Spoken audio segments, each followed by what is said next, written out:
Ah, ok.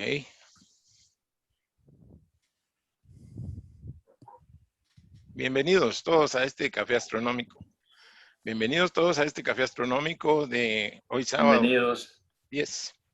Aquí está gente acá en Panamá también que invité. Ah, qué bueno. Rosanelis, sí, Buenísimo. ya A había ver si Rosanelis que se entra el conectó. famosísimo Aulio Hernández, ojalá. A ver, sí. Jenny entró de Bolivia. Mario Galvez. Buenas tardes, Mario. Hola, hola, bienvenidos a este café astronómico. ¿Cómo están? Espero que hayan estado muy bien y que vengan con mucho entusiasmo a este tema que tenemos hoy. Pocas veces hemos tenido temas como el de hoy. Ah, veo también a Anelisa, que ya está Anelisa de Uruguay. Hola, cosmóloga, cosmóloga Anelisa. ¿Cómo ¿Qué tal? estás? Buenas tardes. Hola. Muy Hola, bien. buenas tardes. Ah, también está Blas de Paraguay. Primera vez que tenemos a alguien de Paraguay, qué bueno. Bienvenido, Blas. Claudia Piveral de Guatemala, bienvenida. Bienvenidos, todos bienvenidos. Sean bienvenidos. Buenas tardes, buenas noches, buenas noches y para Julio, buenos amaneceres, porque ya está amaneciendo por allá en España. Sí. Julio está conectado desde España, en Madrid. Madrid, ¿verdad, Julio? Correcto. Muy bien. Muy bien, muy bien, muchas gracias. 28, seguimos entrando. ¿Personas? Sí, siguen entrando. Siguen entrando, sí. Joe López, ahí está entrando. Joel, saludo yo, acá de Ah, Panamá. es Yajeri, panameño. Caro, sí, Carolina también. ¿Quién más de acá de Saludos, Panamá? Panamá. Saludos, Panamá. APA, también. Sí.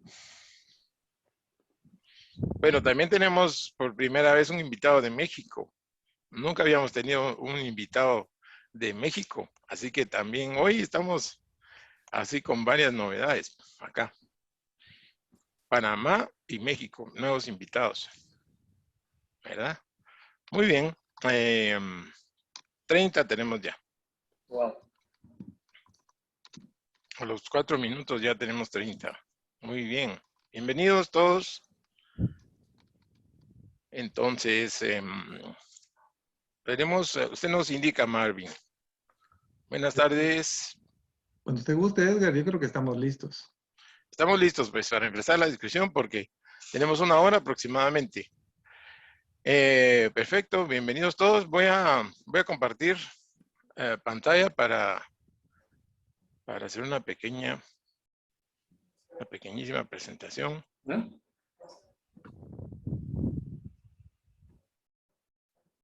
Me permiten. Ok. Bueno, vamos a presentar el evento. Este es el café astronómico número 5 que hacemos en el año 2021. En el año 2020 hicimos más de 20 cafés astronómicos, por ahí por 24 o 25. En este año hemos ido más despacio. Estamos escogiendo temas muy interesantes que llamen la atención y entonces, y así igualmente a nuestros invitados especiales. Vamos a proceder. Este tema que tenemos hoy se llama ¿qué había antes del Big Bang? Y hoy sábado 10 de julio, voy a proceder a presentar a los invitados.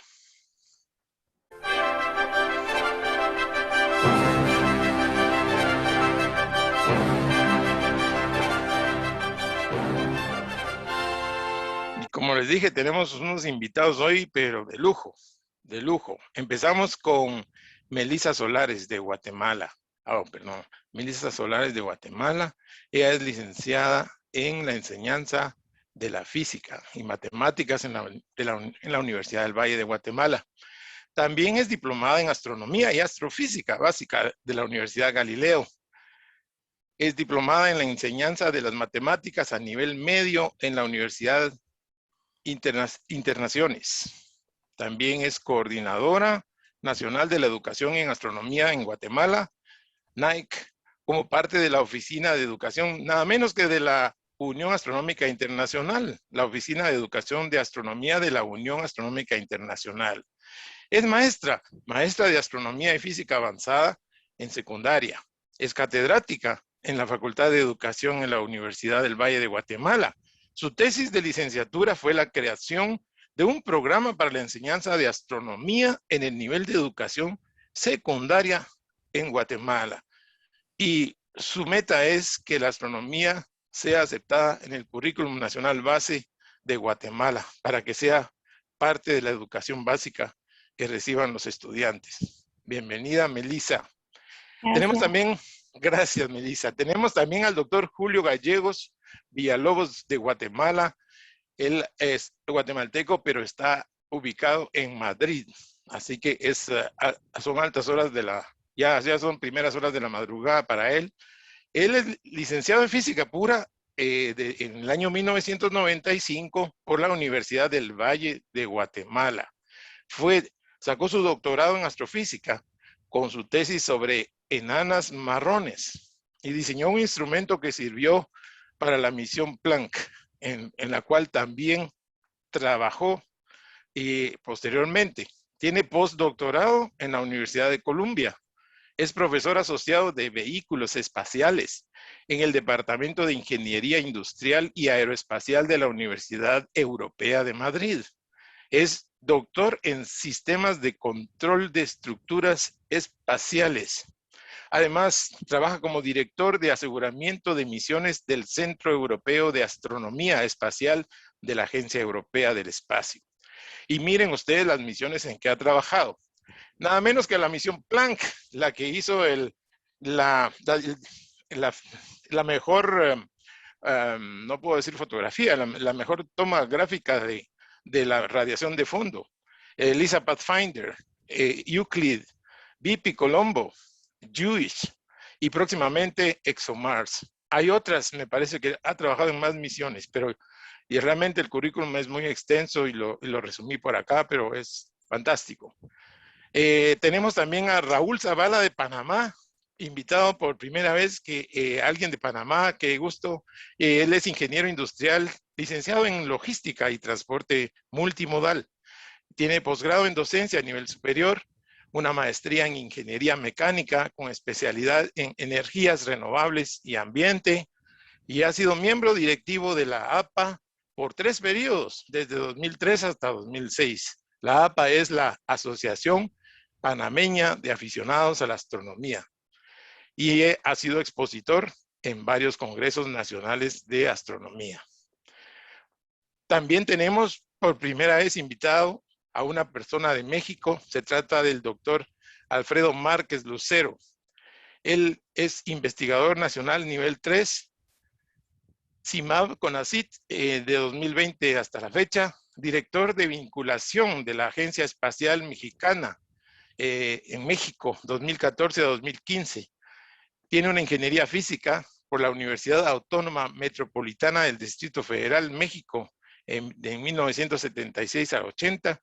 También tiene una ingeniería metalúrgica por la Universidad Autónoma Metropolitana de México, del Distrito Federal. Posteriormente, tiene una maestría en Ciencias de Materiales por el Instituto Nacional Politécnico de Lorraine, en Francia, y en el mismo instituto sacó su doctorado en Ciencias de Materiales. Tiene luego un postdoctorado en la División de Ingeniería Civil, Departamento de Polímeros de Sherbrooke University en Quebec, Canadá. Y es diplomado en alta dirección de Centros Públicos de Investigación, CONACYT, CIDE, México, Distrito Federal, 2016. Damos a nuestros invitados la más cordial bienvenida. Y con esto dejo de compartir para abrir la sesión que tenemos hoy, para abrir esta, no sesión, realmente no tenemos una sesión formal, es un café. Nos vamos a tomar un café virtual. Cafecito. Y platicar de temas que nos gustan. Y el tema que tenemos hoy es un tema que a muchas personas les parece absurdo, les parece sin sentido. ¿Cómo es eso de preguntar qué había antes del Big Bang? Nos lo han manifestado. Es como preguntar qué había antes del antes, o que hay más al sur del Polo Sur. Pero hay otras personas que dicen, no, si hubo un Big Bang, tuvo que haber habido materia. Y si hubo materia, tuvo que haber estado en un espacio. Y ese espacio está relacionado con el tiempo. Entonces, sí se puede preguntar sí se puede tal vez averiguar que hubo algo antes del Big Bang. Así que tenemos dos posiciones diferentes. Dos posiciones, incluso hemos leído que el doctor Stephen Hawking, ya fallecido, él estaba en la opinión de que antes del Big Bang no había nada, nada. Y luego está la posición del doctor Penrose, del premio Nobel de Física, que dice que el universo es cíclico. ¿Con cuál de las posiciones referidas se identifica cada uno de nuestros invitados? Esto le voy a pedir la respuesta a cada uno de los cuatro. Empecemos con Raúl. La de Stephen Hawking. La de Stephen Hawking. No había nada antes del Big Bang. No había nada antes del Big Bang, usando siempre y cuando utilicemos la teoría especial de la relatividad como métrica.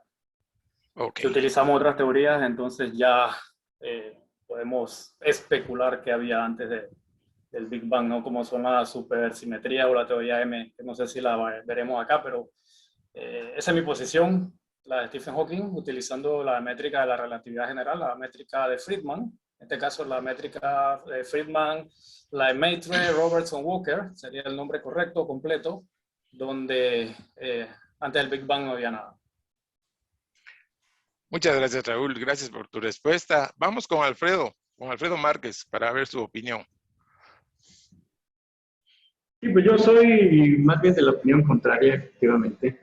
Yo soy más con Penrose, que dice que hubo varios pasos, varias etapas y que se están conectando unas a otras. Entonces, miren, realmente me gusta mucho esa posición por lo siguiente, porque si decimos que nada más todo estaba en un punto y explotó, pues es un poco mágico, es un poco milagroso. Realmente él tiene una frase muy interesante que dice, bueno, se requirió algo para fabricar la energía y la materia, se requirió alguna forma de organización, algo por el estilo, ¿no? Esa posición me gusta mucho. Evidentemente, esa maquinita que produce la materia y la energía no la hemos encontrado. Es más, ni siquiera la se ha buscado.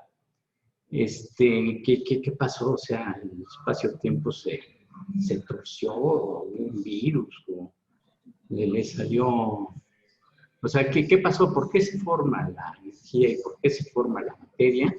Es un punto que no se ha elucidado, y mucho menos hay un modelo de qué pasó, ¿no? Entonces, la otra posición, Hawking, es, bueno, pues hubo un puntito que estalló. Pero pues eso no me dice nada a mí, por ejemplo, ¿no? A mí es lo mismo que se me digan, hágase la luz, y la luz se hizo, ¿no? O sea, no me dice un mecanismo, no me dice dónde. Entonces, Penrose tiene la humildad de decir, bueno, la verdad de las cosas es que no sabemos cómo, pero lo más seguro es que así sea milagroso, pues no es razonable realmente, ¿no? Entonces, a mí me gusta más la posición de Penrose. En especial, hay muchas cosas que también no van mucho con la gran explosión. Si uno entiende bien cuál es cualquier explosión, o sea, una explosión nuclear, una explosión de dinamita, cualquier cosa, primero hay una etapa de aceleración, después hay un steady state y después hay una contracción de la aceleración. Ahí va bajando la aceleración, ya sea por la fricción, que en el espacio pues sería la gravedad, o ya sea por otros factores. Pero lo que se observa, o sea, el dato experimental puro y duro, es que el universo se va acelerando. Se va incrementando su aceleración. Eso no es una explosión normal. Eso no puede venir de una explosión. Entonces después se dice, pues es que la materia negra, la energía negra, o sea, para mantener un poco de la oscuridad, pero la verdad de las cosas es que no hay gran evidencia que realmente eso no es un comportamiento explosivo. Entonces, sí se parece, desde mi punto de vista, más a lo que dice Penrose, ¿no? Lo que pasa es que está pasando materia y energía a través de una especie de fisura o de edificio. Y entonces ahí nos estamos conectando con otro universo. Y en esa cascada de universos hay etapas en las cuales sí se puede llegar a entender cómo es que se forma la energía y la materia, ¿no? ¿Cuál es el mecanismo? Porque ese es el punto inicial. Realmente, si hablamos de un Big Bang, o hablamos de lo que sea, lo primero que nos tenemos que enfocar es cómo se crea eso, o sea, o por qué se crea la materia y la energía, de dónde sale, ¿no? Ahora, la fluctuación del Big Bang dice, bueno, pues primero hay una fluctuación del espacio-tiempo, de un espacio-tiempo que no existe. O sea, yo entiendo una fluctuación de energía eléctrica, ¿no? Cuando hay una energía, cuando hay una corriente eléctrica. Yo considero una fluctuación de un flujo de agua cuando hay un flujo de agua. Pero que me digan que es una fluctuación de algo que no existe, que se crea por la propia fluctuación, pues sí, o sea, no me parece razonable. Muy bien. Ahora, después se dice, bueno, es por la teoría general de la relatividad. Si uno lee el modelo de Lemaitre, basado en la teoría general de la relatividad, sí tiende hacia un punto, pero no es una hipótesis necesaria en su modelo. O sea, la solución que él da se puede tomar sin que se tenga un punto, ¿no? Y mucho menos que se cree el espacio-tiempo. O sea, es una solución muy, muy elegante, pero que no tiene necesidad de esas hipótesis y mucho menos son soluciones a esa ecuación de elementos. Entonces, mi posición es más bien muy similar a la de Penrose. Ok. Gracias. Gracias, Alfredo. Gracias por elaborar ahí tu respuesta. Vamos ahora con Melissa Solares para ver qué opina, cuál es su posición al respecto. Pues yo también voy de la mano con el doctor Alfredo. Mi posición va, yo estoy más de acuerdo con Penrose, realmente.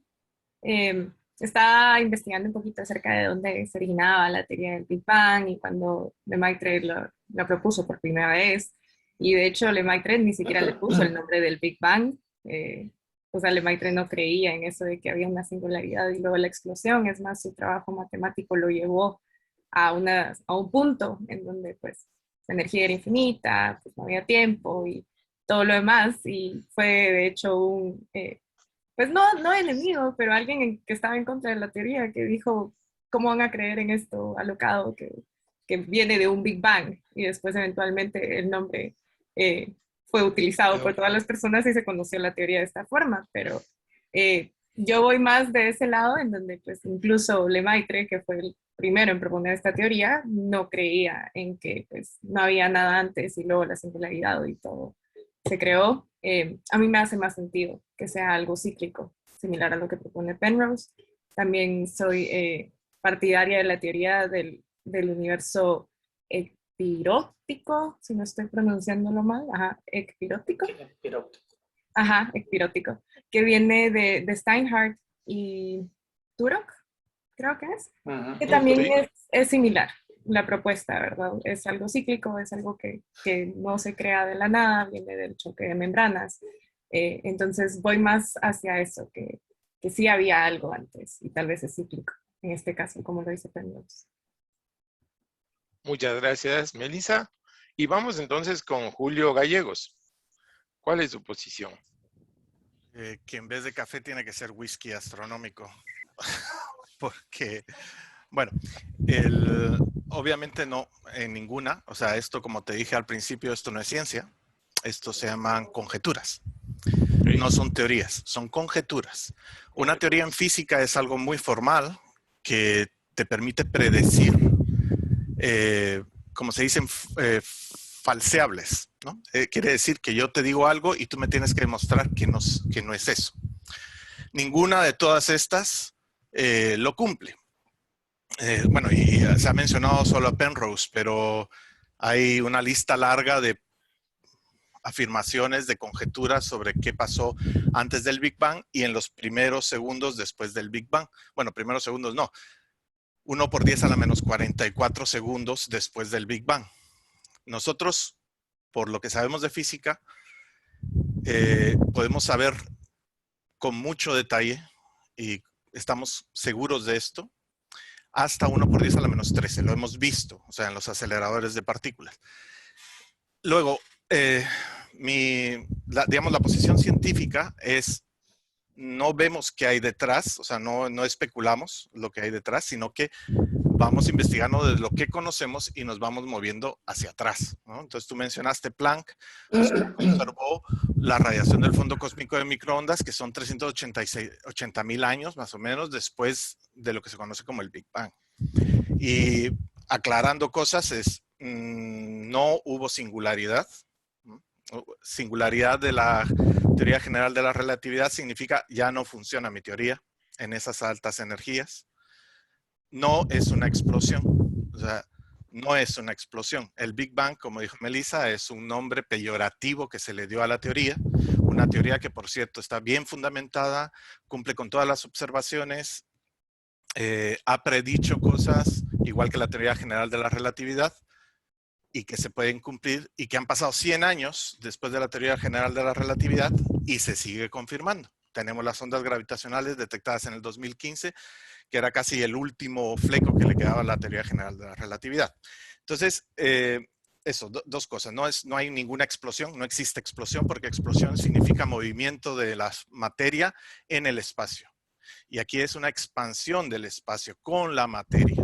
Entonces, no es una explosión, ese es un modelo que quizá, o sea, la palabra está mal hecha porque es peyorativa, fue un insulto a la teoría y se quedó lastimosamente, pero es lo que dice la teoría del Big Bang, habla de la expansión del universo y de cómo se mueve la materia dentro de él, o sea, cómo ha evolucionado ese universo de las fluctuaciones primordiales que vemos en el fondo cósmico de microondas a la estructura que vemos ahora, ¿no?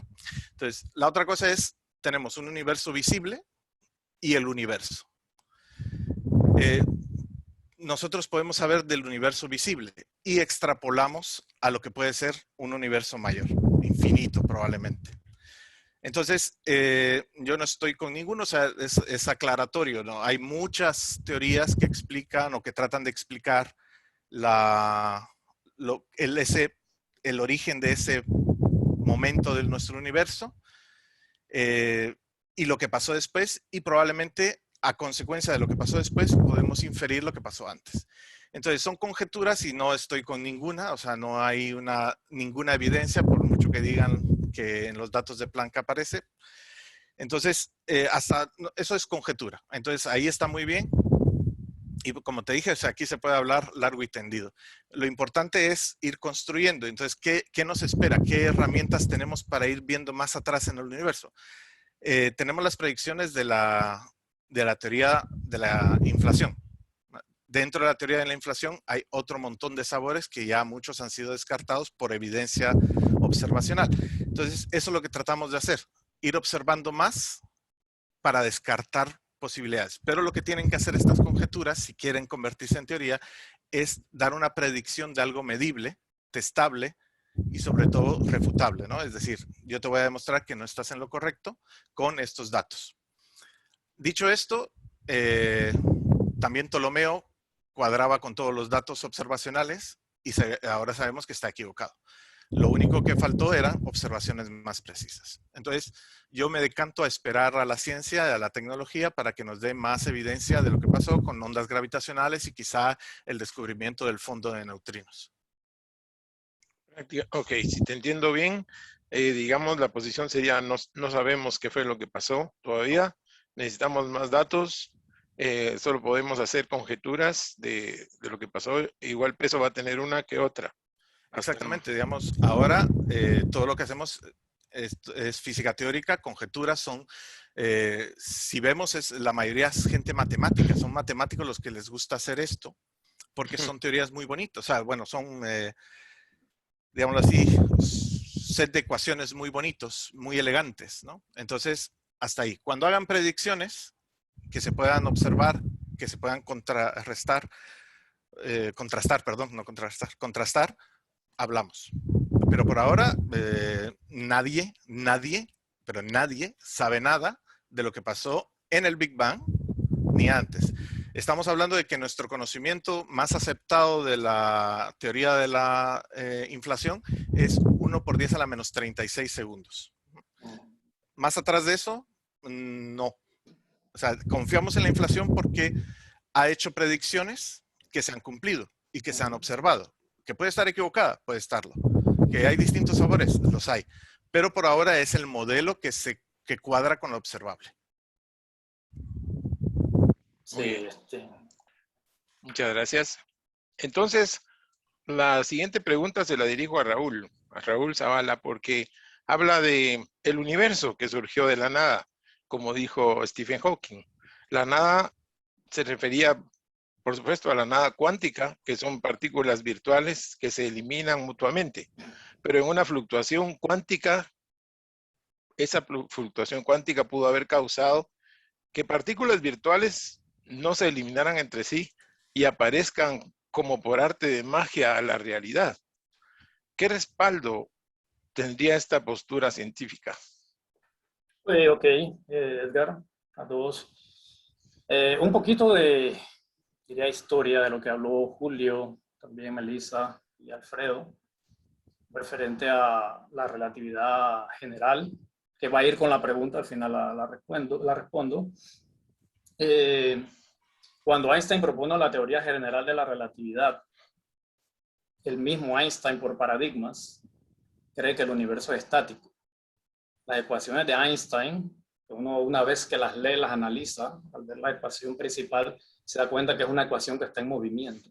La ecuación hace este movimiento. La misma ecuación se ve en movimiento. A Einstein esa idea no le gustó porque él viene del sistema aristotélico de hace 2000 años. El universo siempre ha existido, que es el universo de Hoyle, que estamos hablando aquí de Fred Hoyle. Hoyle propone una teoría del universo estático a partir de la relatividad general de Einstein y a la vez el padre Lemaitre, junto con Alexander Friedman, agarran la teoría de la relatividad, de donde esa teoría, si no me equivoco, hay 16 ecuaciones de derivadas de segundo orden, o sea, hay 16, se pueden hacer muchas derivaciones de una sola ecuación. Y el señor Alexander Friedman deriva de la métrica de Friedman que sí el universo se mueve, está en expansión. Igual la Lemaitre llega a la misma situación. Alexander Friedman lo publica en un paper académico de una revista no muy conocida. Esto es un consejo que le doy a todos los académicos que escriben papers. Por favor, siempre escriban esos papers en revistas conocidas, ya que Alexander Friedman fue el primero en descubrir este movimiento del universo que se encontraba oculto en las ecuaciones de Einstein. Pero pasó desapercibido porque nadie del calibre de los científicos reconocidos de esa época pues leyó ese paper por estar en una revista no muy conocida. Me salté algo. Einstein, al ver que su ecuación se mueve, que el espacio se curva y que la masa le dice al espacio cómo curvarse y el espacio le dice cuánta masa hay, por eso yo me curvo, que es la ecuación general de la relatividad, le mete el término lambda, un término matemático, para balancear esa ecuación y mantenerla estática, porque para él en su cabeza no era posible un universo en expansión ni en contracción. Volvemos al mismo, los paradigmas, siempre existen paradigmas. El paradigma de Einstein era un universo estático, al igual que el de Fred Hoyle. Posteriormente, pues Lemaitre hace la métrica de Lemaitre. Hubble, en alguna de las conferencias que está Lemaitre, Friedman, de hecho el mismo Lemaitre le consulta a Einstein y le dice, profesor Einstein, mire lo que me resultan sus ecuaciones, parece que el universo se mueve. Y Einstein le dijo que eso no era posible, y Lemaitre dejó eso a un lado. Porque vamos a la falacia de autoridad. O sea, como lo dijo el señor Einstein, un premio Nobel, una eminencia, la falacia de autoridad te dice que si una persona eminente te dice algo, tú te lo tienes que creer. Generalmente no es así. En ciencia, no importa quién lo diga, tú tienes que demostrarlo matemáticamente y después por medio de observación, que es lo que se denomina una teoría. Por eso vamos a ir, las falacias de autoridad retrasa muchos descubrimientos a veces.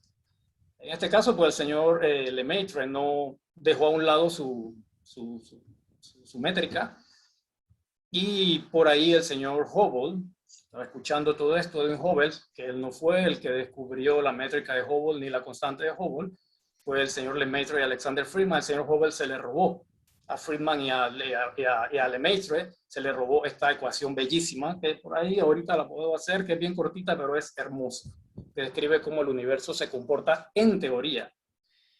Posteriormente a esto, en 1929, si no me equivoco, el señor Edwin Hubble, después de haber agarrado toda esta información, apunta a su telescopio, porque era un astrónomo brillante, eso no se le puede quitar, un tipo muy inteligente, mueve su telescopio y descubre que las galaxias tienen un corrimiento al rojo, es decir, por el efecto Doppler, pareciera que las galaxias se alejan, se expanden.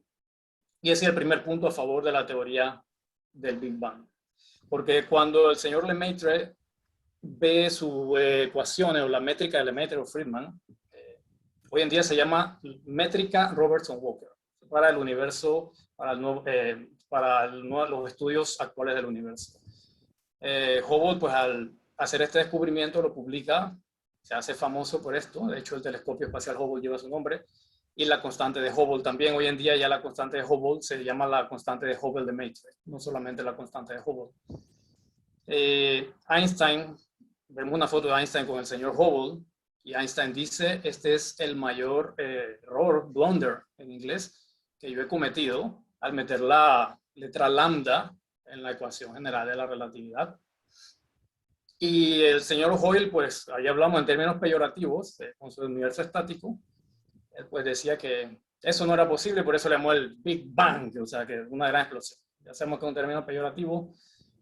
Después de esto, unos muchachos que trabajaban para Bell South, Arnold Penzias y Wilson, están instalando una antena, y cuando mueven la antena en todas direcciones escuchan un ruido. Ellos pensaban que era pupú de palomas que estaba dentro de la antena, la movían pero todos lados, pero uno de ellos había leído que el señor Gamow, George Gamow, un experto en termodinámica, dice, voy a calcular, depende derivando esta ecuación de Friedman, yo puedo calcular cuánta energía había en el universo primigenio cuando este hizo explosión, en teoría. Y él calcula que a la edad del universo actual debería haber alrededor de 3 Kelvin. Ya sabemos que, creo que Julio me puede ayudar, el fondo de microondas está alrededor de 2.70 Kelvin, 2.73 Kelvin, y hay un más o menos. Y eso pues lo descubrieron Arnold y Penzias con esta antena, y uno de ellos dijo, oye, ven acá, hay un estudio sobre esto, y creo que hemos pegado. Ellos escribieron el artículo y se ganaron el Nobel de Física, creo que fue en 1965, no recuerdo ahorita si es la fecha exacta. Y para ese momento un joven, que vamos a la respuesta, es un joven Stephen Hawking, ya estando en sus primeros estadios de su enfermedad, la enfermedad de Lou Gehrig. Él termina su tesis doctoral, y en su tesis doctoral él demuestra que el universo de Hoyle es imposible, porque salían infinitos. O sea, no puedo decir, no era posible. Y él demuestra, además de las muestras anteriores, como es el universo en expansión, la radiación de fondo de microondas, también pues le demuestra al señor Fred Hoyle de que el universo, o sea, su posición o su teoría era inconsistente. Ese fue como el último clavo en el ataúd de Hoyle para que dejara de un lado el universo estático. Después de esto, pues, se hacen otros trabajos.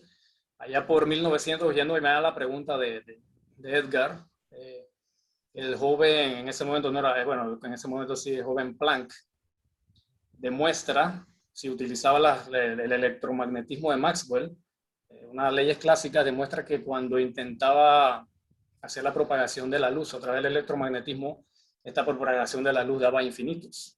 Eso no era posible.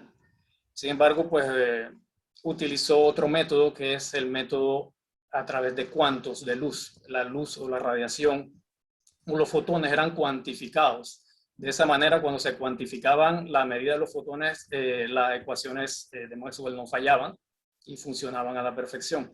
De ahí nace la teoría cuántica por los cuantos. Después el señor Einstein hace la prueba del efecto fotoeléctrico, recibe el premio Nobel en 1921 por el mismo, por demostrar que la mecánica cuántica existe, funciona, es real. Todo hoy en día pues no podemos cuestionarla. Y en base a la mecánica cuántica pues se obtiene a través de estadística cuántica ciertas cosas extrañas que hasta hay memes en astronomía, en astrofísica, donde le dice el estudiante al profesor, de que si tú entiendes la mecánica cuántica es porque no la has entendido. Ahora, la mecánica cuántica es una especie de broma de lo compleja que es. Y en la mecánica cuántica aparecen efectos como el efecto de la rejilla, del efecto Casimir, donde se muestran estas fluctuaciones cuánticas, que no es más que un burbujeo de partículas, antipartículas que brotan de la nada. No es que no hay nada, simplemente brotan en el espacio. Si no hubiera nada, no hubiera espacio, no hubiera tiempo, no hubiera materia. Si hay algo, brotan y estas se aniquilan en un instante. Esto ha sido demostrado en laboratorio. Y en base a una fluctuación cuántica, es que el estado de energía condensada del universo, llamémoslo el átomo primigenio que decía el señor Lemaitre, es por una de estas fluctuaciones cuánticas que se da origen a la expansión del universo, a lo que conocemos como el Big Bang. Esa sería la respuesta de por qué yo creo que de la nada, no es de la nada en sí, simplemente se le llama de la nada a las fluctuaciones cuánticas demostradas a través de la mecánica cuántica, que es una ciencia pues que se estudia y la utilizamos día a día, al utilizar la computadora, al verme usted del otro lado a través de fotones, sé que ustedes me están viendo, y los fotones son estudiados por la mecánica cuántica, al igual que las partículas subatómicas, o sea que es una teoría real, testeable, probada, y todo pues el equipo de electrónicos, sensores funcionan debido a la mecánica cuántica, y pues esta predice Pero entonces viene la pregunta aquí que hizo Alfredo, si digamos, existía esta fluctuación cuántica o esas partículas virtuales, ¿cómo se compagina eso con que no había tiempo ni espacio? Entonces, ¿dónde están esas partículas y cómo se mueven si no hay espacio ni tiempo? Es como una pregunta que hizo Alfredo y no sé cómo la verías. Sí, y hay algo que omití. El Big Bang, a través de la teoría de la relatividad especial, se estudia es al revés, backwards. Tenemos el modelo actual y yendo hacia atrás es que se llega a la conclusión del señor Lemaitre, igual, del átomo primigenio, de toda la materia del universo, está comprimida en ese átomo primigenio pequeñísimo, que uno se queda pensando, Dios mío, cómo todo el universo que nosotros podemos ver a través de los telescopios hoy en día, y el universo, ese es el universo observable. Hay un universo, como decía Julio, no observable, porque está más allá de lo que nosotros podemos ver.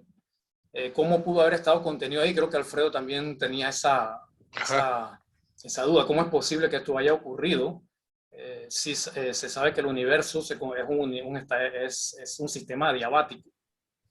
El universo está contenido, es un sistema al cual la materia ni se crea ni se destruye, solo se transforma.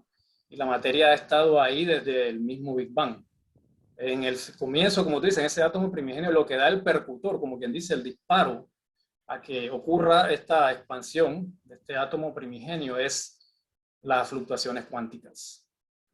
Basado en la teoría del Big Bang, utilizando el modelo del Cold Dark Matter, Lambda Cold Dark Matter sería el modelo lambda de materia oscura, sería el modelo de usa la métrica ahorita del Big Bang.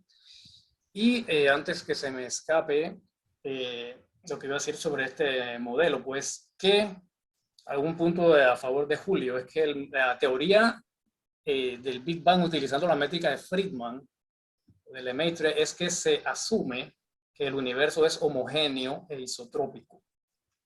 se utiliza una estadística, un modelo estadístico bayesiano, en el cual el que propone la teoría dice, esta teoría funciona si, solamente si, el universo se comporta de una manera homogénea e isotrópica.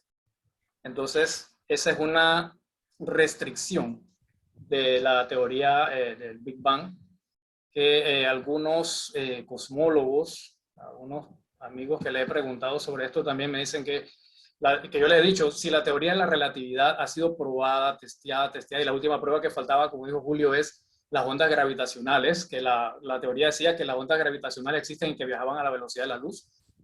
Eso se comprobó, o sea, era una de las últimas cosas que faltaba por comprobar de la teoría. Yo decía, ¿por qué hay tantos huecos en la teoría del Big Bang? Si la teoría general de la relatividad hasta ahora ha demostrado que no es fallado, y me contesta, es eso, simplemente que se utiliza un modelo en el cual se asume que el universo es isotrópico y homogéneo. No sé si contesté la pregunta o se me quedó algo ahí en el tintero. Sí.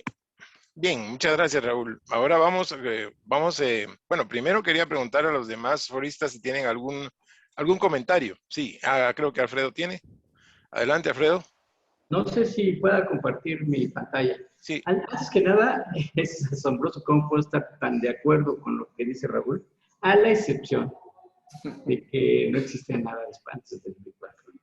Pero todo lo que dice es cierto, relató, resumió toda la historia de la astronomía en los últimos años. Y es exacto lo que dice. Lo que sí no estoy convencido es que no existiera nada, ¿no? Pero todo, o sea, es más, esta lambda, esta famosa historia de lambda, que Einstein se arrepintió, es una de las más hermosas historias en la cosmología, ¿no? Pero, bueno, pero lo que sí, nada de lo que dijo Raúl demuestra que no había nada. O sea, todo lo que dice está exacto y no conduce al resultado, a la conclusión que no había nada, a pesar de que todo lo que dice es cierto. Entonces, yo quisiera aquí compartir una figura que a mí me parece genial de Penrose. Si me permiten, la voy a compartir. Adelante, Alberto. A ver si lo logro. ¿Sí estamos viendo ya. Sí, estamos viendo modelos de Penrose. Ya lo vemos. Entonces, ese es muy bonito. Y qué bueno que estamos de acuerdo que no es una explosión. O sea, eso me gustó mucho. Primero que nada, también me gusta mucho estar hablando en castellano, porque normalmente se habla en inglés y siempre es menos cómodo, ¿no? Pero qué bueno que estamos hablando en castellano. Bueno, aquí Penrose dice, bueno, aquí hay un universo paralelo. Y después puede haber aquí una especie de conexión a un nuevo universo. Entonces, aquí a través de agujeros negros y lo que él llama agujeros blancos. Eso me gustó mucho porque efectivamente, pues, concuerda con todo lo que se observa. O sea, con que se empezó aquí a producir un Big Bang, se empezó a expandir y hasta se puede considerar el ruido isotrópico, como bien dice Raúl, a partir de una fisura, ¿no? Pero ese modelo a mí me agrada mucho porque mantiene el asunto de la materia no se crea ni se destruye, solo se transforma. Entonces, en un universo paralelo, aquí de alguna manera, no sé cómo, debía estar produciéndose la energía y la materia y pasar a nuestro universo. Además de que este modelo sí puede explicar por qué se sigue expandiendo aceleradamente la materia en nuestro universo. Entonces, este modelo a mí me parece genial de Penrose, y realmente me convence, ¿no? Me convence, porque además, digamos que aquí se sigue para atrás otros universos, hasta que se llega a un punto en que debe estarse creando de alguna manera la materia de energía. A mí me gustaría, me interesaba compartir pues esta suposición, porque es cierto también lo que dice Julio, que son puras suposiciones, o sea, aún no se puede demostrar estrictamente nada, son puras suposiciones y muchas veces, pues a veces hay teorías que son sueños de pipa de matemáticos, ¿no? Pero bueno, es lo que yo quería compartirles. No. Gracias, Sí. Alfredo. Tenemos que invitar ya, estamos invitando a nuestros, a las personas que nos acompañan en este café a participar y hacer sus preguntas. Y es así como tenemos ya la primera pregunta que nos hizo Carlos Solórzano, que tal vez es para Raúl. ¿Qué tan pequeña tiene que ser la materia para que sea considerada como tal? Por ejemplo, las partículas cuánticas, ¿se consideran materia?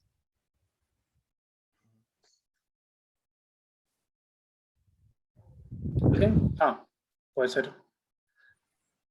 Julio, antes, cualquiera de los, Julio, cualquiera de los panelistas Sí. invitados. A ver, hay una escala por la cual no podemos reducir más, que es la distancia de Planck. La distancia de Planck. A partir de ahí, nosotros lo que conocemos, el modelo estándar de partículas, son los quarks. Entonces, pero el electrón también lo conocemos, son pequeños, el electrón es una partícula que existe sin formación de quarks. Lo del protón, el neutrón, pues está formado por quarks. Entonces, que lo sepamos nosotros, el quark es lo más pequeño que vamos a encontrar de materia. Obviamente, llevamos con esto muchos siglos y cada vez aparecen nuevas cosas. Entonces, ¿qué es lo más pequeño? Teóricamente es la escala de Planck, ¿vale? Tiene que ser más grande que eso para ser considerado materia, ¿no? No puede haber ninguna interacción por debajo de la escala de Planck, que eso es precisamente el límite que estamos tratando ahora, ¿no? ¿Qué pasó en esa escala de Planck, en el volumen de Planck? ¿Qué pasó en el universo? Entonces, esa sería la respuesta teórica. Y por el modelo cosmológico, sabemos que son los quarks. Ahora, eso es la materia bariónica, bueno, los bariones, leptones, los que nosotros conocemos, la materia ordinaria, llamémoslo así, porque según dicen, cada vez que un cosmólogo dice materia bariónica, un físico de partículas muere, ¿verdad? Entonces, de infarto. Entonces, bariónica, a ver si hay más trabajo para los demás. Entonces, la materia oscura, no sabemos absolutamente nada de ella. Tenemos un montón de candidatos y entonces podrían haber partículas incluso más pequeñas, pero siempre con el límite de la escala de Planck. Esa sería más o menos la situación actual. Y la pregunta es porque, digamos, si habían esas partículas virtuales, se podría decir que eso es, si es materia, pues no, entonces no podríamos decir que no había nada, pero si no se considera materia, entonces creo que la pregunta iba por ahí. Bueno, sería sí. eso. Uh-huh. Es que la idea es entender que había energía. O sea, estamos en una parte del universo dominado por la energía. Entonces,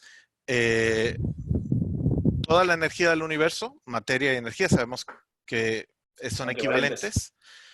Y también la frecuencia es equivalente. O sea, tenemos dos ecuaciones que nos dicen que la energía es proporcional a la materia y que la energía es proporcional a la frecuencia. Entonces, por eso es que estamos ahí. No es que si existe frecuencia es que hay tiempo, ¿no? Es una medida del tiempo. Entonces, eso es lo que había antes. Lo que trata de, digamos, la teoría del todo, ¿no? La que unifique todo, la gran unificación pues lo que pretende es explicar eso, cómo esa materia estaba ahí condensada en, digamos, nuestro universo visible estaría en un volumen inferior a un protón, al equivalente de un protón, ¿verdad? Y que está en un estado de vibración. Y entonces la mecánica cuántica lo que dice es, como es probabilidad, si tú esperas lo suficiente, cualquier cosa puede pasar, como decía Raúl. Aquí puede pasar cualquier cosa. Tenemos el efecto túnel que se ha demostrado, lo hemos observado, el efecto túnel de la mecánica cuántica, donde hay una barrera impenetrable y las partículas pasan de una a otra, ¿verdad? Entonces, pues eso, si está toda la energía, toda la materia ahí del universo en un espacio tan pequeño, recordemos, estamos hablando del universo visible, el universo puede ser infinito y entonces, pues aunque reduzcamos el tamaño, sigue siendo infinito. Entonces digamos, nuestra vecindad estaba esperando expandirse y hubo una fluctuación cuántica que lo produjo, ¿verdad? Entonces, esas son especulaciones, otra vez, son puras especulaciones y hablamos de probabilidad. Pero es cierto que cuando nosotros tratamos de aplicar las teorías que conocemos de electromagnetismo, cuando la hacemos muy pequeña, ¿no? Todo el modelo cambia, o sea, las cosas dejan de funcionar. La teoría general las leyes de la gravedad, digámoslo así, que no es una teoría, las leyes de gravedad de Newton van con 1 sobre R cuadrado. Si el radio es 0, la gravedad es infinita, pero porque deja de funcionar. Entonces la ley no funciona. Entonces cambiamos, ¿verdad? ¿Cómo puede ser que el neutrón y el protón estén juntos en un núcleo cuando tienen cargas contrarias, ¿no? O sea, el protón y el electrón estén en una burbuja ahí tan pequeña y no se repelan. Entonces, todo esto es, como decía Raúl, pues la evolución de nuestro entendimiento de lo que vemos y comprobamos con la teoría. O sea, lo principal es que la teoría demuestre, pero, a ver, ¿cómo lo quisiera decir? Te diga algo y te diga cómo hacer la prueba. Eso es lo importante. O sea, tiene que ser algo, yo digo esto, pero además te digo cómo hacer la prueba. Y cuando la hagas, va a resultar esto, ¿no? Y entonces, ahí vas formulándolo. Entonces, sí, o sea, no es que no hubiera nada. Eso es lo que decía la teoría general de la relatividad, porque deja de funcionar. Deja de funcionar, hay una singularidad. Pero realmente ahí estaba todo, según otras conjeturas. Ahí estaba todo y se expandió. Digamos, la CCC de Penrose, que es conformal, ahí la palabra conformal es lo importante. Cyclic cosmology, ¿no? Es una cosmología cíclica conforme. ¿Qué significa conforme? Que la escala no importa. O sea, es un triángulo, por más grande y más chiquito, los ángulos van a sumar. En una geometría euclidia van a sumar 180 grados, del tamaño que sea el triángulo. Absolutamente cualquier triángulo euclidio va a sumar 180 grados. Sea de millones de kilómetros en el espacio o sea de milímetros o más pequeño, esas se va a mantener. Entonces, lo que dice Penrose es, bueno, hay un universo que se expande y ese es el Big Bang de otro universo, ¿no? Entonces, claro, porque no hay escala. O sea, digamos, no sabemos de qué tamaño era el universo anterior. Lo que dice Penrose es que se expande hasta su mayor expansión y luego la escala no importa y es el nuevo Big Bang de otro universo, ¿no? Es como que se reduce todo el universo a una escala y sube y vuelve a nacer, ¿no? Y así cíclicamente. Conjetura, pero eso es lo que dice, sí. Ok. Vamos, Raúl y después Alfredo. Yo quería añadir algo con lo que menciona Julio y también Alfredo, un tema con Penrose, con el universo cíclico de Penrose. Lo que me hace decirle a Penrose no es la segunda ley de la termodinámica.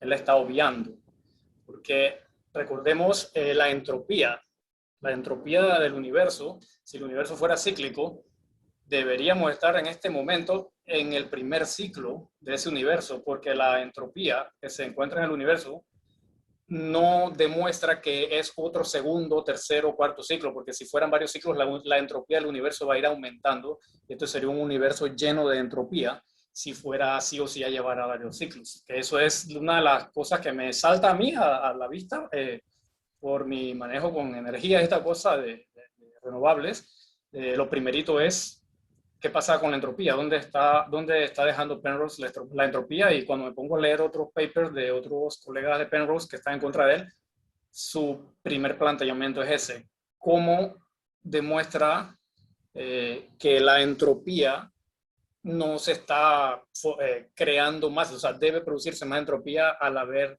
este universo está fluctuando. De hecho, en el primer libro de Hawking, A Brief History of Time, una breve historia del tiempo, Hawking hace una conjetura sobre el universo cíclico y él llega a la conclusión que o sea, Penrose trabajó con Hawking. Quizá el señor Penrose olvidó esa parte, pero a mí sí me llegó y me conmovió cómo el señor Hawking decía o calculaba, como yo decía, cómo él puede calcular que el universo está en su primera fase y no es un universo cíclico. Ahora sí me hace sentido, es a través de la medición de la entropía.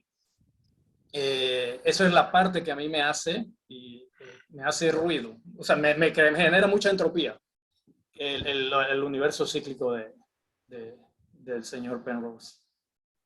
Ok, Alfredo. Bueno, a veces déjenme contarles una historia. En una convención de físicos en Boston, alguien hizo la misma pregunta. Bueno, ¿y cuál es la partícula más pequeña del universo? Y alguien respondió, debe ser una hamburguesa en el restaurante de Luis. No tan chiquitas.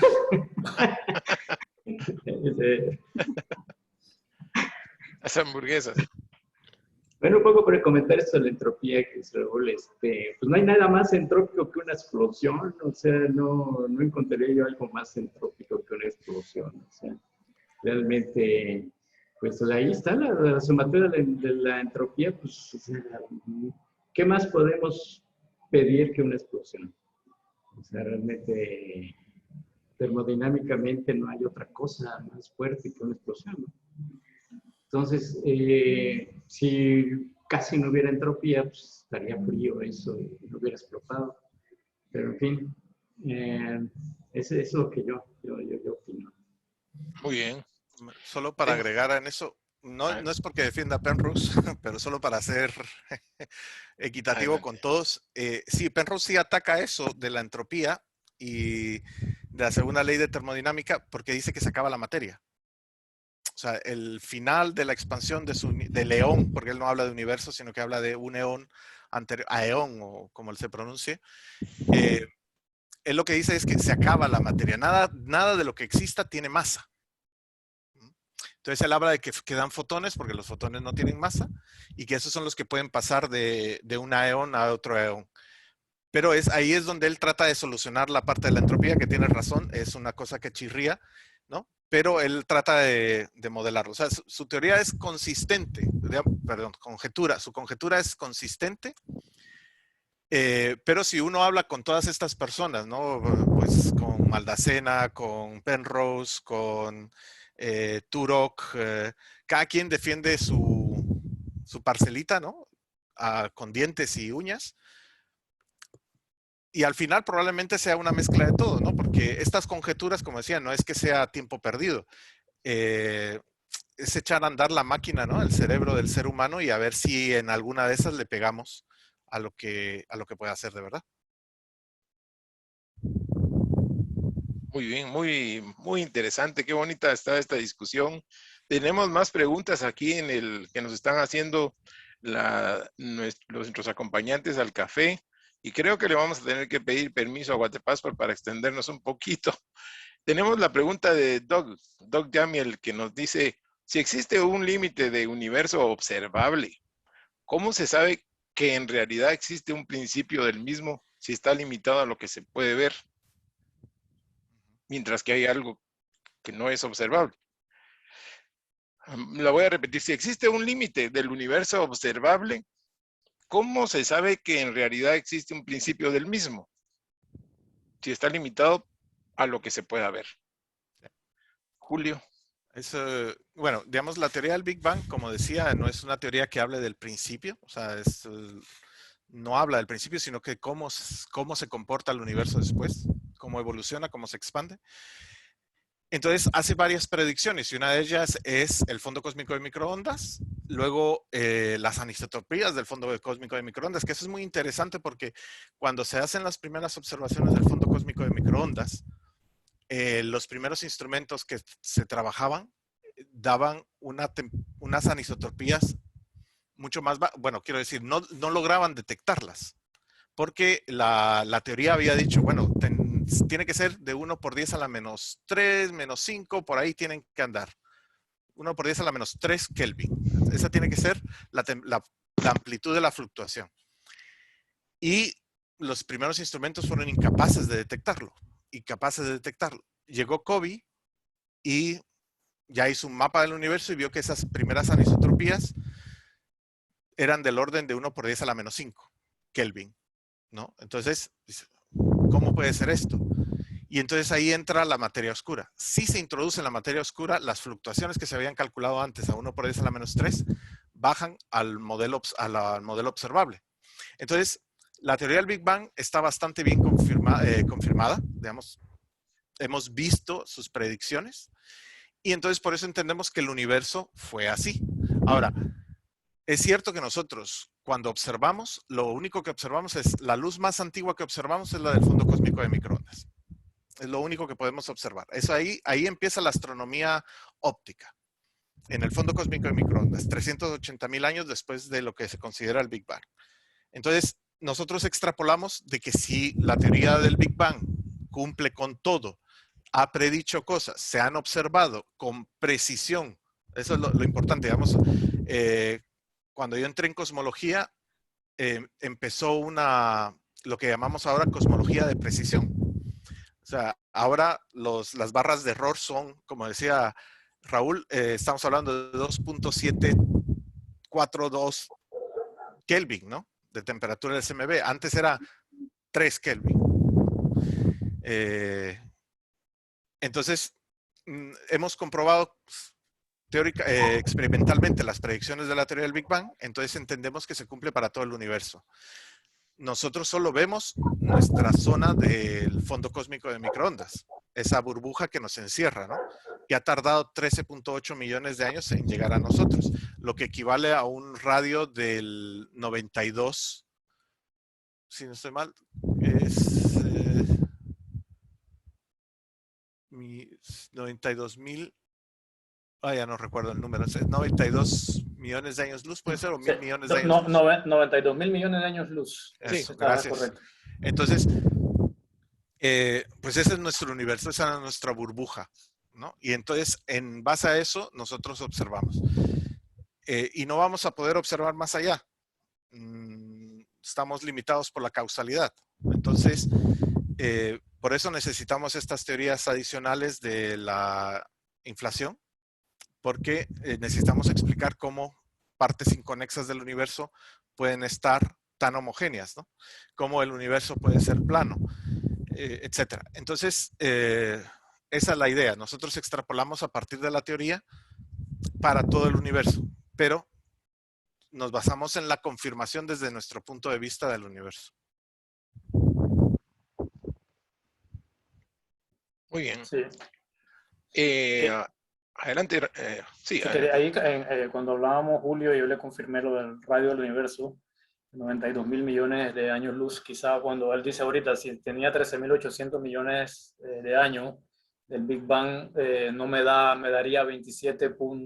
Si lo hacemos linealmente, me da 13.8 más 13.8, me da 27.6 años luz de diámetro. Sin embargo, hay que recordar que la expansión del universo estaba basada por la ley de Hubble Matrix, la cual se va expandiendo, se expande alrededor de 70 kilómetros por segundo por megaparsec de distancia. O sea que hay lugares donde, calculando esa expansión de la ley de Hubble, es que se llega a ese tamaño de 92,000 millones de años luz. No es por la sumatoria como si nosotros estuviéramos en el centro del universo y medimos 13.8 millones hacia un lado en el radio, más el otro lado tenemos 27.6 millones de años luz. Esta medición se utiliza utilizando la ley de Hubble y por eso es que se llega a esos valores. La ley de Hubble está entre 70, unos dicen que 67, otros que 74, pero está en un promedio de 70 kilómetros por segundo por megaparsec. Creo que no sé si me estoy comiendo alguna de las dimensiones de la medida. Está bien. Está bien. Gracias. Gracias, Raúl. Y tenemos otra pregunta acá que creo que es más para Julio. Pregunta Fernando Juárez. ¿Qué se lograría demostrar si se llegara a demostrar la existencia del fondo cósmico de neutrinos? Sí, esto, a ver, en todas estas conjeturas que se hacen del tiempo antes de la inflación, hay un momento en que los neutrinos sí pueden escapar. Recordemos que esto es toda una mezcla de energías, que los fotones tardan 380 millones de años en poder, 380.000 años en poder escapar de la materia, ¿no? Poderse liberar de los electrones. La energía, recordemos, el universo es una historia térmica. Entonces, cuando el universo está demasiado caliente, nada puede escapar, todo está ahí interactuando como una sopa. Pero hay un momento en que los neutrinos sí pueden escapar. Entonces, los neutrinos escapan y formarían el equivalente a un fondo cósmico de neutrinos. Ya no serían fotones, sino que neutrinos. ¿Cuál es el problema? Que los neutrinos son muy escurridizos y así como se pudieron escapar del fondo cósmico, de la sopa cósmica original, también se escapan de todos los detectores. Entonces, eso es algo que, bueno, a lo mejor se puede hacer, dependerá de la evolución de la tecnología, de la física, de qué podemos encontrar, cómo podríamos capturar neutrinos, y entonces podríamos visualizar más atrás en el universo. Quitaríamos la barrera de la óptica y podríamos llevar un poco antes. La otra parte sería las ondas gravitacionales primordiales. Recordemos que hay, creemos que en el fondo cósmico de microondas están impregnadas las polarizaciones, ¿no? Los fotones están polarizados y en esa está, las ondas gravitacionales se quedaron ahí impregnadas de los primeros movimientos de la materia en el universo. Entonces, si logramos detectar esas ondas gravitacionales primordiales, que ya recordemos, ya no recuerdo en qué año fue, pero ya se dijo una vez que se habían encontrado y se habían confirmado con datos de Planck y no recuerdo cómo se llamaba el instrumento, era un telescopio terrestre. Ya me vendrá. Y ¿El ALMA? No, Bicep se llama. Bicep. Y, fue una fiesta, ya sabemos cómo son los americanos.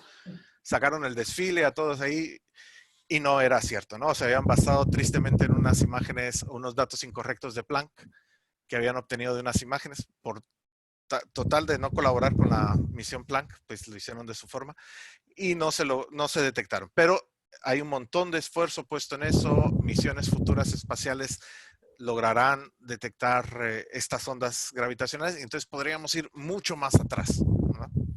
Entonces ahí podríamos confirmar la inflación, podríamos confirmar, de hecho con Planck ya se han quitado muchos sabores de inflación, la Bianchi 7, un tipo de inflación también casi esotérica de la matemática, esa se quitó ya, o sea que los datos de Planck ya han servido para quitar un montón de teorías o sabores de la inflación. Todavía nos queda la inflación eterna, la inflación del slow roll model, la de Good ya se eliminó. Entonces, hay que ver, o sea, eso es lo que digo, ¿no? O sea, vamos a ir viajando hacia el pasado más y más y más y más y en algún momento nos encontraremos con las conjeturas, ¿no? Cuando hagan una predicción diremos, oh, encaja, todo encaja perfectamente y entonces ya conoceremos más nuestra historia. Gracias, Julio. Gracias, Julio. Y ahora vamos a hacer una pregunta que va para la licenciada Melissa. A la licenciada Melissa Solares. Dice Ariel Morales, lo que yo entiendo es que la materia no pudo haberse creado o aparecido. Tampoco se puede destruir. No es posible que la energía y las partículas que hacen la materia siempre hayan existido. ¿Cómo es el final de la pregunta? Creo que la voy a refrasear. Él está preguntando si es posible que la energía ya que no se destruye ni se crea la energía ni la materia, es posible que la energía y las partículas que hacen la materia siempre hayan existido. Siempre hayan existido la energía y la materia. Pues sí, o sea, en teoría eso es, bueno, en conjeturas, según lo que estábamos hablando con Julio, eso es lo que postula el Big Bang, ¿verdad? O sea, siempre existió, simplemente no estaba en expansión, no estaba en el estado en el que lo conocemos ahora, no se habían formado todas las partículas y todos los elementos, pero la energía siempre estuvo ahí, en eso que le llaman la singularidad, en donde pues las teorías matemáticas ya no pueden explicar qué había más atrás de eso, pero sí estaba, siempre existió, según lo que plantea el Big Bang, solo estaba condensado en este punto, en donde no podemos explicar, en donde las leyes físicas ya no funcionan, pero esa sería mi respuesta, y eso es lo que han postulado otros teóricos, sí existía, solo no en la forma en la que lo conocemos ahorita, no en la forma en la que lo vemos, no en estos estados, pero existía.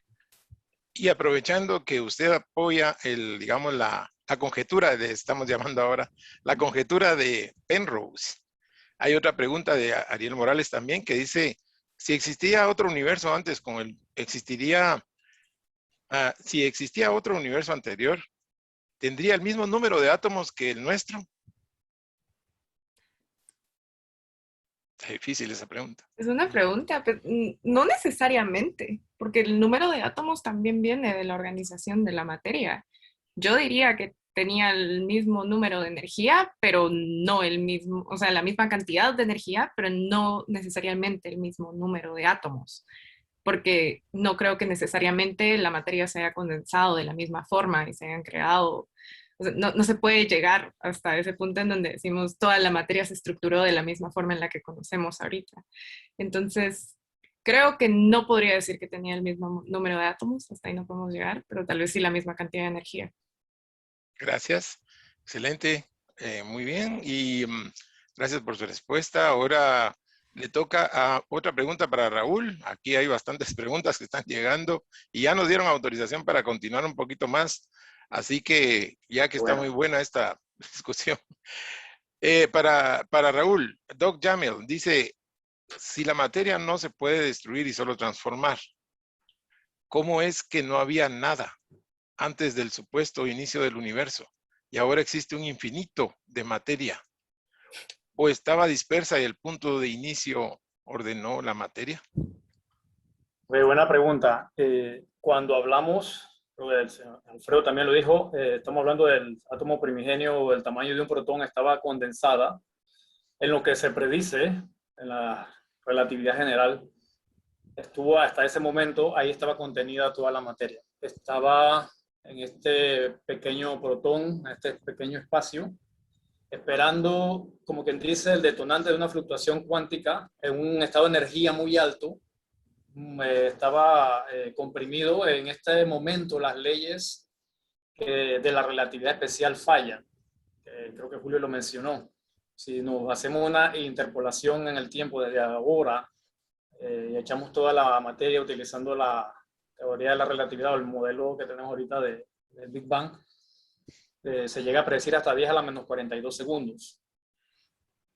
Y después de ahí, entonces, eso de 10 a la menos 42 segundos porque ese es el tiempo de Planck y la distancia de Planck. La distancia que puede recorrer un fotón en un tiempo de Planck es 10 a la menos 42 segundos. O sea que si no había, en ese momento, cuando está la singularidad, se dispara la fluctuación cuántica, dispara el nacimiento del Big Bang. Y esa es la predicción hasta 10 a menos 42 segundos. Cuando se habla de singularidad es porque matemáticamente hablando, no es que hay algo, no es que nos imaginemos que ahí hay como un puntito o hay algo ahí que toca. No, simplemente es que ahí 1 entre T0 o 1 entre 0, o sea, da infinito. O sea, a eso se le llama una singularidad en una teoría científica. Cuando matemáticamente en la teoría general de la relatividad falla en dos momentos.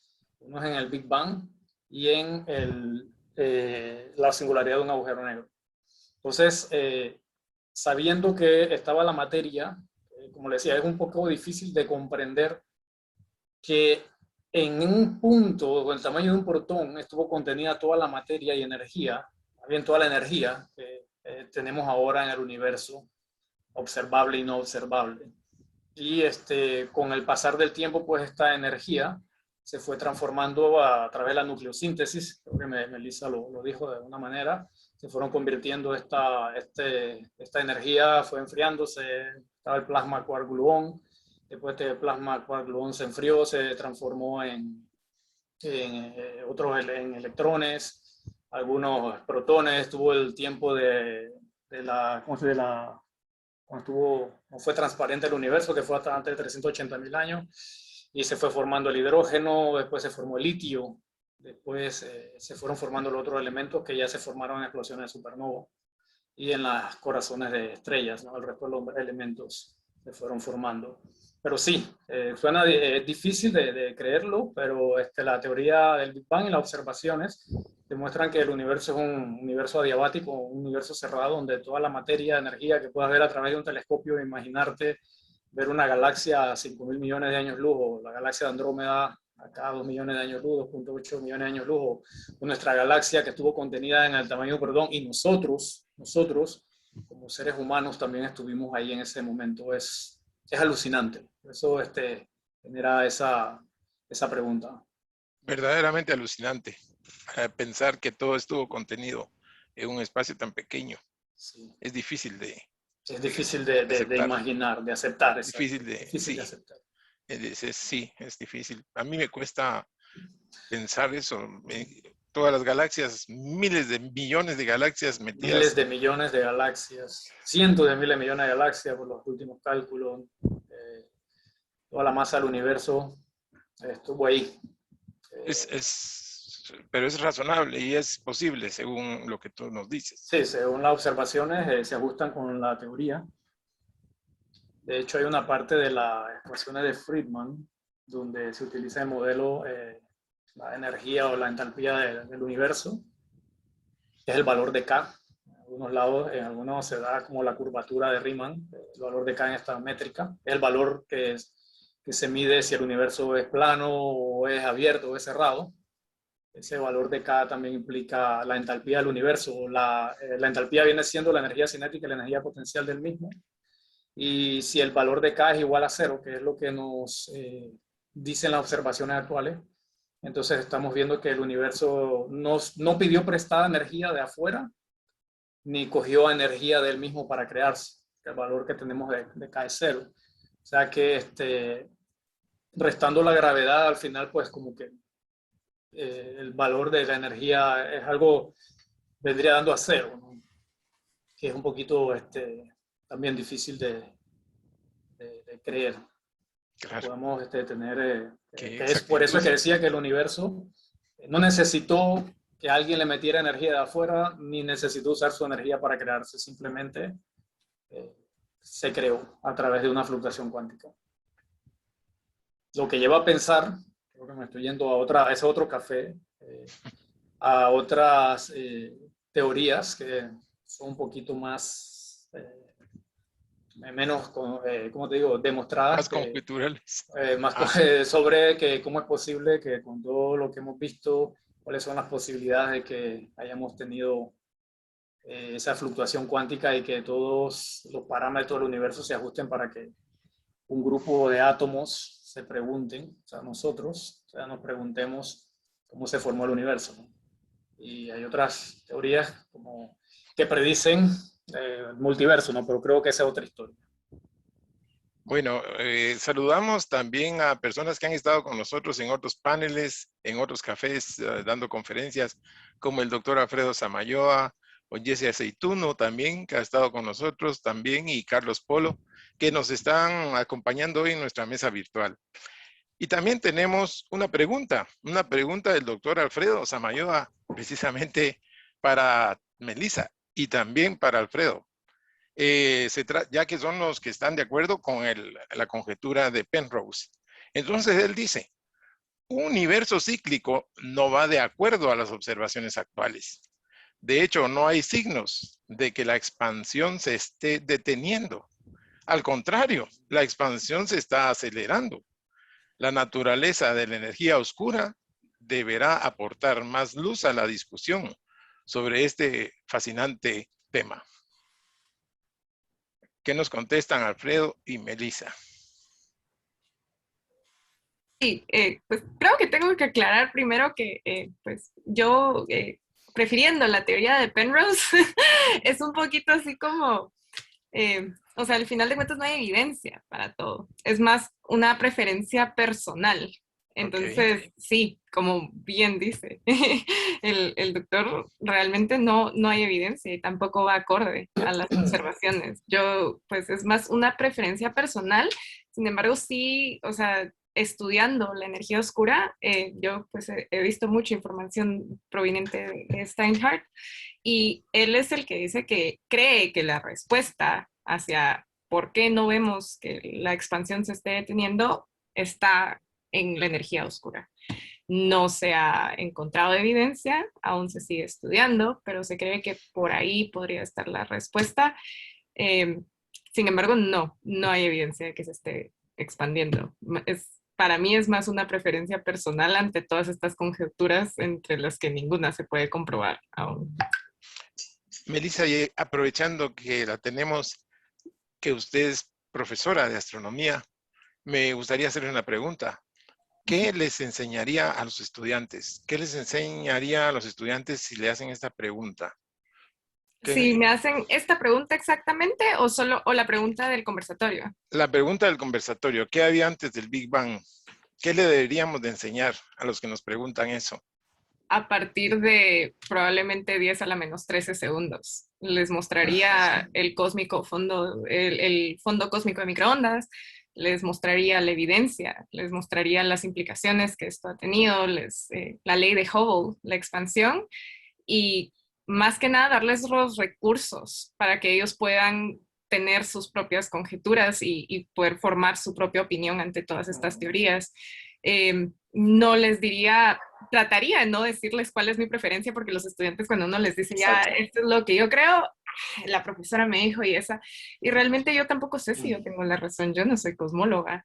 Entonces, más que nada les mostraría hasta dónde ha llegado el conocimiento científico, les mostraría cuál es ese momento en el tiempo en donde no hemos logrado estudiar qué es lo que hay. Les diría que ellos tienen el potencial de convertirse en los físicos que pueden descubrirlo, pero les trataría de dar esas herramientas para que con su criterio y con base en el método científico puedan determinar cuál de todas esas teorías es la que se orienta más hacia lo que ellos creen y buscar más evidencia.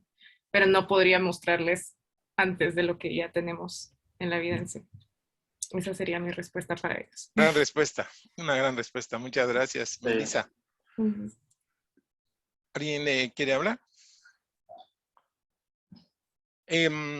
Tenemos una otra pregunta que vienen atrás una y otra, pero esta viene para Alfredo Márquez, ya que también está apoyando la teoría la conjetura de Penrose, y es de Claudia Pivaral, y nos pregunta, ¿la energía siempre ha existido entonces? ¿Y de dónde viene? ¿Cómo se originó? ¿De dónde salió esa energía que siempre ha existido y que no se puede destruir ni crear? Entonces, ¿de dónde se origina? Esa es una muy buena pregunta,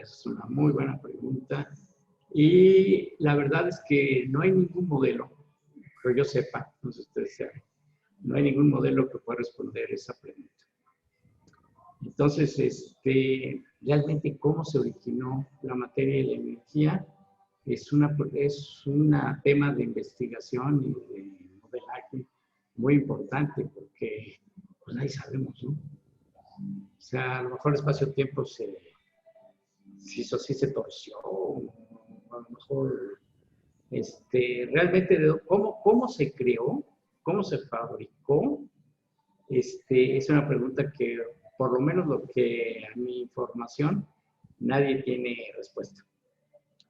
Y sí debería en algún momento alguien proponer algún modelo, lo que sea, para saber cómo es que pasó esto. Porque al final de cuentas, todo esto es cosmético. O sea, si decimos la parte religiosa, hágase la luz y la luz se hizo, o el Big Bang, pues da lo mismo, ¿no? O sea, para mí lo que sería muy interesante es responder la pregunta que se nos está haciendo, es cómo se creó la materia y la energía. No tengo ninguna respuesta, no creo que hasta ahora no sé si hay algún modelo, pero sería un modelo muy interesante proponer cómo es que se creó.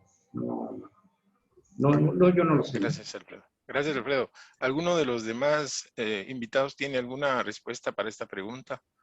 La pregunta es, ¿de dónde viene la energía original del universo que no se crea ni se destruye?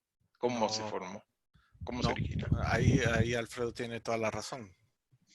No hay no hay Sí. forma de decirlo. Y bueno, ahí es donde está el ejercicio mental, ¿verdad? A darle cuerda. Y ahí ya nos metemos en problemas, ¿no? Porque cuando uno se mete en este punto de la cosmología, yo ya creo que nos pasamos a la filosofía de la cosmología y no a la cosmología en sí. Ajá. Y ahí es donde empezamos a hablar, ¿no? De que, digamos, no hemos hablado de los multiversos, como apuntó Raúl. Está claro que también es una parte, también es una consecuencia de muchas de estas teorías. Por ejemplo, la de Penrose, de conjeturas, la de Penrose no, pero la inflacionaria sí, sobre todo si es la eterna, pues tendríamos multiversos, los choques de branas, Las branas. las teorías de cuerdas, todas pues predicen eso.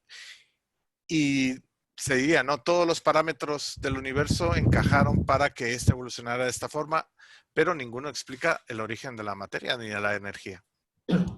Sí, igual como Julio, Alfredo, hay modelos, hipótesis, pero nada más hablan de cómo nacen otros universos, o bubble universe, le llaman universos burbujas que se van desprendiendo de otros universos, pero no he conocido un modelo que explique matemáticamente, termodinámicamente, de dónde sale la materia o la energía, o qué pone esa energía, ese protón, si lo queremos ver así, como un protón de energía muy alta, qué lo pone, por qué está ahí.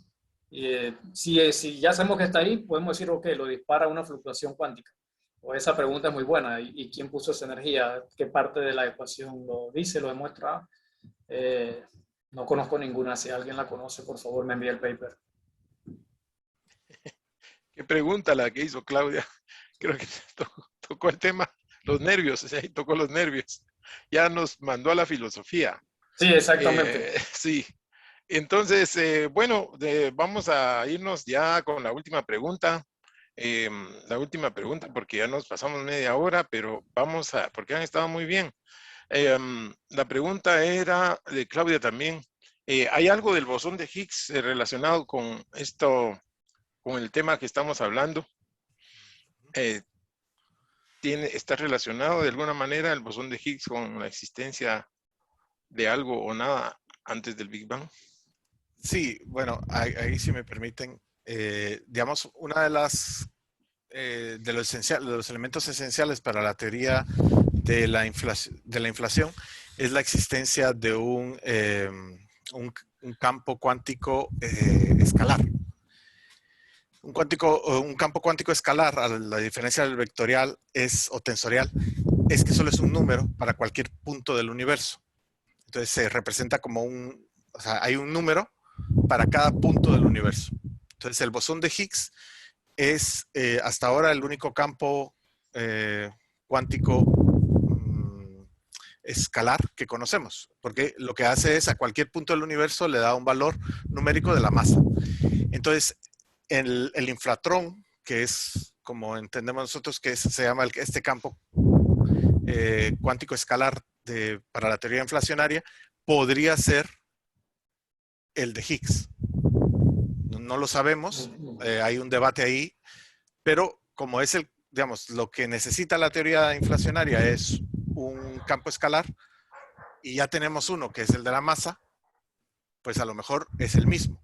Esa es la relación que existe ahora, pero otra vez es algo que se está discutiendo si es verdad. Lo que pasa es que ya tenemos una evidencia de la existencia de este campo escalar y entonces sería muy, muy bueno que este sea el campo escalar inflacionario. Entonces esa es, digamos, la relación que habría entre los dos. Muchas gracias, Julio. Gracias adelante. Sí, adelante. Raúl. No, yo creo que sí, bueno, ya lo que dice Julio es correcto, creo que él ha estado más ligado a la parte de modelo estándar, sí he estado leyendo sobre el inflatrón, que podría ser el mismo bosón de Higgs, pero todavía está por demostrarse, y lo que quería era decir que aquí Lidia Guzmán dice algo muy, muy bonito, que es una de las características más fascinantes de la ciencia, es su naturaleza incierta. Lo que es válido hoy, sometido al rigor de nuevos descubrimientos de la evaluación entre pares y la contratación de resultados, puede dejar sin validez o al menos cuestionar fuertemente una teoría que lleva décadas, a veces siglos, de aparente fortaleza. Yo me quedo con eso. Igual a Muy las bonito. personas que nos están escuchando, lo dije al comienzo, cuando quizá aquí salga el próximo Higgs o el próximo Penrose acá de este conversatorio. De hecho, allá en Guatemala está este muchacho Israel, creo, que me acuerdo cuando era un niño de 12 Israel años que Monterroso. empezó con nosotros en las reuniones, era un teenager y ahora me dice Edgar que ya tiene una maestría en astronomía. O sea Así que es. fue por el camino de la ciencia. Felicidades a Israel si está por ahí o si tiene grabado esto, me lo felicita, pero era un niño, recuerdo. Eso ya me dice que tengo algunos años encima. Pero es así, llevemos, como dice Melissa, a los jóvenes por el camino de la ciencia, pongámoslo a investigar siempre y que cuestionen todo. Siempre hay que cuestionarse todo, inclusive a nuestros mentores, a nuestros padres. En el caso, yo le digo así a mis hijas, cuestionenme a mí. Porque existe eso que se llama la falacia de autoridad, que es que porque la persona tiene un premio Nobel, vamos a creer todo lo que dice, vamos a también ponerlo a prueba, probamos si su teoría es correcta o no. Eso sería como mi mensaje final. Muchas gracias. Muchas gracias. Excelentes palabras para cerrar. Gracias, Lady Raúl. Shamanman. Gracias, Raúl. Eddie, muchas gracias. Agradecemos a Raúl Zavala, a Alfredo Márquez, a Julio Gallegos y a Melissa Solares por su excelente participación en este café, el café astronómico de hoy. Realmente se nos enfrió el café porque no pudimos ni tomar café No hubo por estar tiempo. poniendo atención. Pero realmente el tema fue Estuvo espectacular, muy bueno, eso es todo. ¿verdad? Muy bueno, sí, muy bueno. Muchas gracias. Gracias a todos también los que participaron, los que nos acompañaron en este café. Les agradecemos a todos su tiempo y sobre todo también el desvelo de Julio, que está en horas de la madrugada conectado allá en España. Muchas gracias también por haberse conectado y por haber contribuido con generosidad, con sus conocimientos, para que todos aprendamos. Eso es lo bonito de los cafés. Así que les agradecemos a todos y que estén muy bien. Gracias a nuestros patrocinadores. Le paso la palabra a Marvin para que cierre. Muchas gracias, Edgar. Pues bueno, me he tomado no sé ni cuántos cafés ya acá, escuchando la charla de hoy pero tan interesante, ¿verdad? Creo que hay que seguir investigando, hay que seguir estudiando, aprendiendo sobre este maravilloso universo en el cual vivimos y ojalá como humanidad algún día tengamos las respuestas a todas estas grandes incógnitas, ¿verdad? Muchas gracias a los invitados de hoy, a Melissa, a Raúl, al doctor Márquez y al doctor Gallegos por aceptar esta invitación nuevamente. Gracias por estar acá y los esperamos en una próxima. Y a usted, Edgar, también muchísimas gracias. Feliz noche a todos y hasta la próxima. Hasta la próxima. Muchas Hasta la gracias. próxima. Gracias. Gracias, feliz noche. Bye. Feliz noche.